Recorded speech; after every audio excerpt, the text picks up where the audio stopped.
Les accords de Paris de 2015 ont fixé pour objectif de limiter la hausse des températures par rapport à l'ère pré-industrielle à 1,5 degré d'ici 2100, en plafonnant tout d'abord, puis en réduisant les émissions de CO2 dans l'atmosphère. Pour y parvenir, un des objectifs intermédiaires est de viser la neutralité carbone d'ici 2050. Or, compte tenu des émissions actuelles de CO2, environ 53,4 milliards de tonnes par an, nous serions sur une trajectoire de réchauffement moyen à horizon 2100, non pas de 1,5 degré, mais plutôt de 2 degrés, voire 4 degrés pour les prévisions les plus pessimistes. Au niveau macroéconomique, le réchauffement climatique est susceptible d'aggraver les crises migratoires en devenant une problématique tant économique que politique. Le Forum économique mondial a ainsi classé le changement climatique comme le plus grand risque mondial.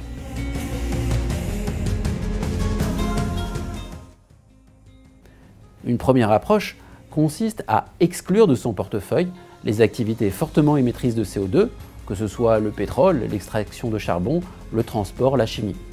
Cette méthode de désinvestissement a pour avantage de déprécier les actifs dits carbonés, dont notamment les réserves d'énergie fossile. Cependant, cela a pour inconvénient de concentrer le portefeuille trop fortement sur certains secteurs à faible intensité carbone par nature, comme les valeurs financières par exemple, sans pour autant soutenir le processus de transition de chaque secteur. Une deuxième approche, l'engagement actionnarial, consiste au contraire à dialoguer avec les managements des entreprises de façon à les inciter à diminuer leur empreinte carbone. Ce dialogue s'applique non seulement en tant qu'actionnaire, mais aussi en tant que prêteur.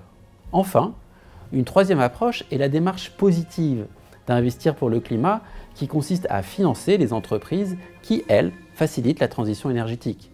Producteurs et équipementiers pour l'énergie solaire ou éolienne, véhicules électriques, bornes de recharge, batteries, semi-conducteurs à faible consommation d'énergie, réseaux de distribution électrique, matériaux de construction isolants. Les annonces de plans de relance verts sont une aubaine pour ces secteurs.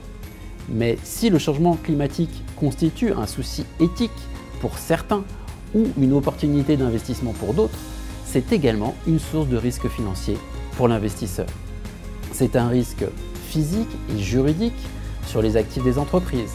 C'est également un risque de transition énergétique qui pèse sur les entreprises encore trop tournées vers les énergies fossiles et qui seraient prises de court par l'apparition de réglementations auxquelles elles ne seraient pas suffisamment préparées.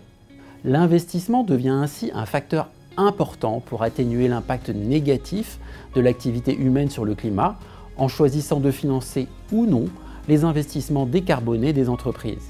Ainsi, investir dans des fonds d'investissement labellisés ISR ou Greenfin, que ce soit sur les classes d'actifs actions, obligations, immobilier et peut-être demain private equity, permet de contribuer à la transition énergétique de nos économies. À très bientôt pour un nouveau point Horizon Marché.